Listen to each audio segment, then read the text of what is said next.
Our read aloud now is The Storm Book. I'm Crescent Dragonwagon, and the lady that wrote this book, Charlotte Zolotow, she was and is my mother. I say is because once someone's your mother, they're always your mother. And I say was because she is no longer living. But every time I open one of her books and read it aloud, I feel like she comes back to life.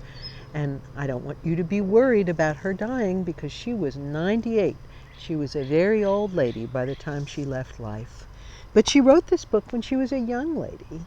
It's called The Storm Book by Charlotte Zolotow, and the pictures are by Margaret Bloy Graham. This book, you can see there's a silver thing here. It won an award. It was a Caldecott Honor Book. That's what that silver medal is. And you can see there's a little boy and his dog looking out towards the mountains.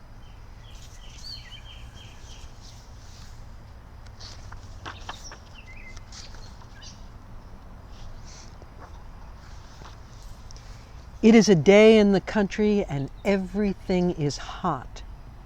The grass looks dry and parched.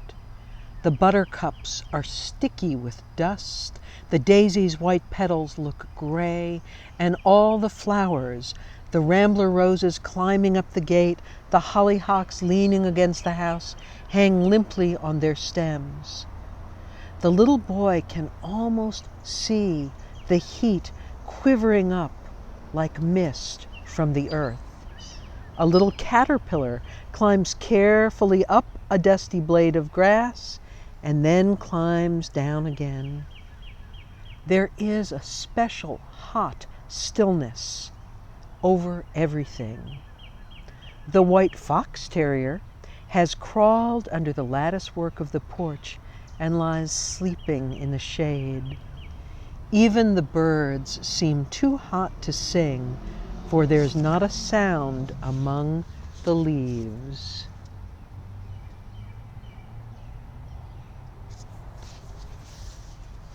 You can see him there, looking at all the heat all around him. But the hazy sky begins to shift, and the yellow heat turns gray. Everything is the same color, one enormous listless gray world where not a breath stirs, and the birds don't sing. There isn't the slightest motion of a branch, the slightest whisper of a breeze. And still, there is something expectant in the growing darkness, something astir, something soundless and still, for which the little boy waits.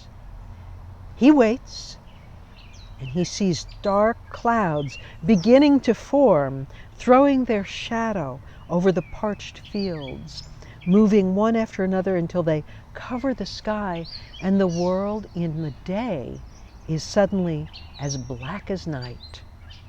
A little cool wind suddenly races through the trees, sways the rambler roses, bends the daisies and buttercups and Queen Anne's lace and the long grass until they make a great silver sighing stretch down the hill.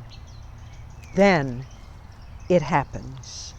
Shooting through the sky like a streak of starlight comes a flash so beautiful, so fast, that the little boy barely has time to see the flowers straining into the storm wind. "Mother," he calls, "what was that?"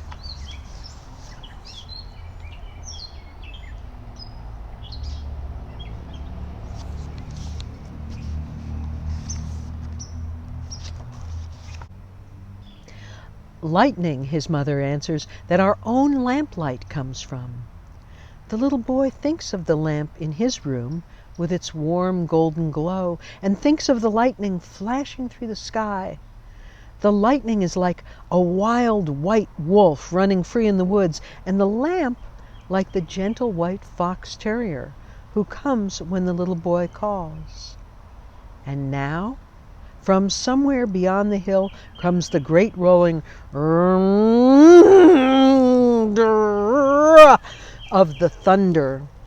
"What's that?" the little boy shouts. "Rain clouds breaking against each other, and that's the sound they make," his mother says. Now there is silence again in the dark world, stillness, and then the whole sky lights up in one blinding starry flash of lightning. The sky darkens again as the thunder draws closer, rolling loudly nearer, until, with a sudden explosion, it crashes overhead and a silver torrent of rain slants down. The daisies bend almost to the ground under the tearing weight of the wind and rain sweeping over the rambler roses and trees as they toss in the cool, huge arms of the storm.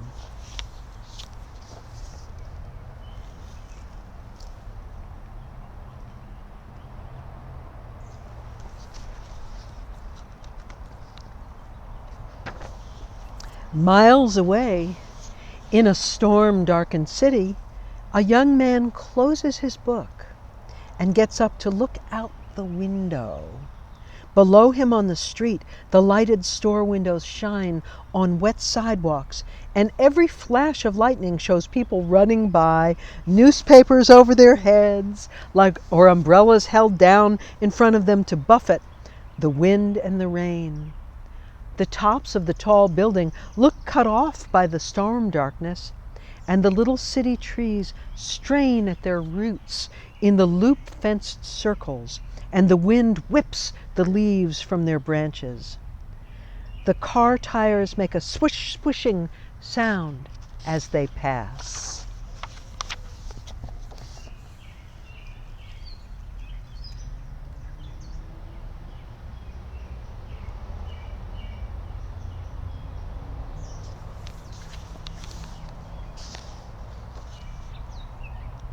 At the seashore, an old fisherman stands boot deep in the waves, and the wind and rain splatter against his oilskin with a terrible beating sound. His face is wet with sea spray and rain. When the thunder roars, nothing else can be heard, not the wild splashing of the black waves, nor the drive of the rain against the oilskin.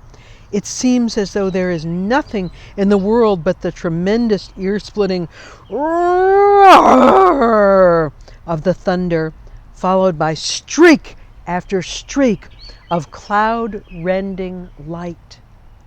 Once, when the lightning flashes, a little brown sandpiper bird skids across the sand on her way home so swiftly that she is gone before the light leaves the sky.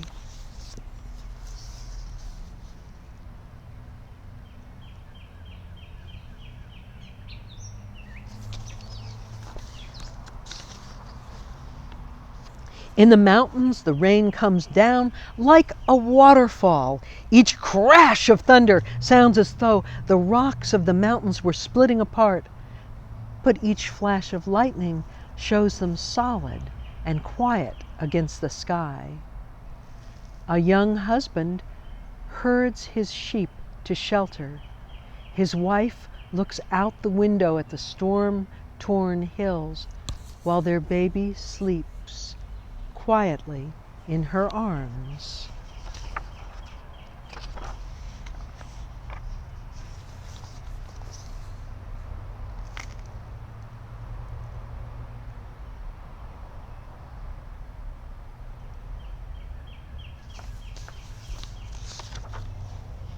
The rain drives against the windows of the little boy's house.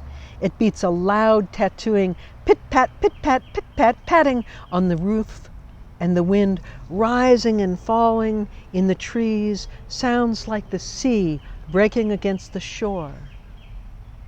But slowly the storm subsides. The sky begins to brighten, the thunder rolls away, and only from far, far off now can the little boy hear the as the wind blows the great clouds away from the now cool, wet land. The loud pit-pat pitting on the roof grows softer and softer and slowly becomes a dull pit-a-pat, pit-a-pat, pit-pit-pit, and at last stops altogether. The air is clean and fresh and smells of wet earth and growing things. The rambler roses have covered the ground with a shower of wind-driven, sweet-smelling petals. The daisies are still bent from the weight of the rain, and their moist white petals cling together. But already the buttercups are standing straight, fresh and glistening, one clear raindrop cupped in each shiny yellow blossom. A strange yellow light spreads over the earth now, so faint, so fine, so beautiful that the little boy lets out his breath with a soft whistling sound. And suddenly, all the birds break into song. The glistening wet trees are loud with sharp, quick twitterings and long, full-noted calls. Here and there in the sparkling grass, a quick brown sparrow pecks about, looking for worms. The light covers everything now, the house, the hollyhocks, the great stretch of grass, the trees, the fresh, cool face of the little boy who stands in the doorway, watching. "What's that?" he suddenly calls to his mother. She comes to the door, and through the yellow light, she looks to a great, curving, misty arch of color that, coming from further than they can see, bends over the sky, over the city, over the yellow storm-whipped sand, over the clean-smelling, bird-singing mountains, over the hill towards the little boy's door.